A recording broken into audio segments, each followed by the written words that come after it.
Now a story you'll see only on News 5. Reporter Alison Spann continues her interview with CIA Director John Brennan in the third and final part of her series. So far, she's covered the threats we face with ISIS, Russia, China, and North Korea. But tonight's story hones in on the director's greatest fear. Alison joins us now in the studio with more.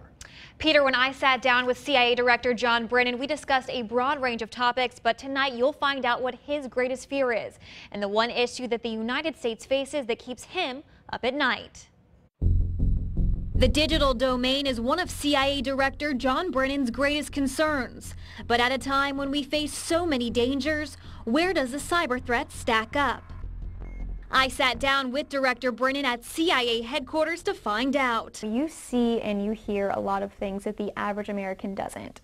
What is the one thing that keeps you up most at night? When I think about the things that worry me, the cyber environment, the digital domain, particularly as we are all now much more interconnected. Brennan, like many other Americans, has been the victim of a hacker.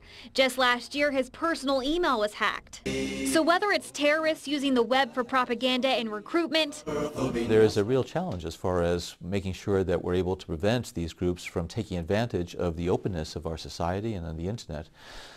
To encourage people to carry out these attacks. Or securing American infrastructure. Critical infrastructure in the United States, whether it be transportation or electric grids or other things. And so that infrastructure, the critical infrastructure in the United States, really needs to be as protected as possible. He believes the digital domain is a vulnerable spot for the United States and one we need to focus more attention towards.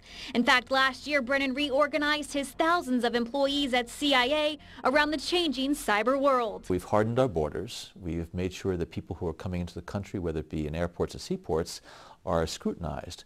But they can take advantage of this cyber environment and propagate their views as well as encourage and incite individuals to carry out their aims. In recent months, the U.S. government and the tech industry have been at odds, specifically over the locked cell phone of the San Bernardino terrorist. When the FBI asked Apple to unlock it, they claimed it violated civil liberties.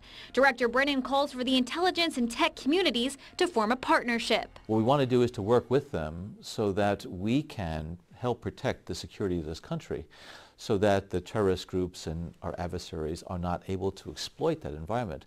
So what I really would like to do is to make sure there's going to be a dialogue between the government and industry about how we can protect the civil liberties and privacy rights of Americans while at the same time protecting their security, because you need security in order to ensure the prosperity of this country.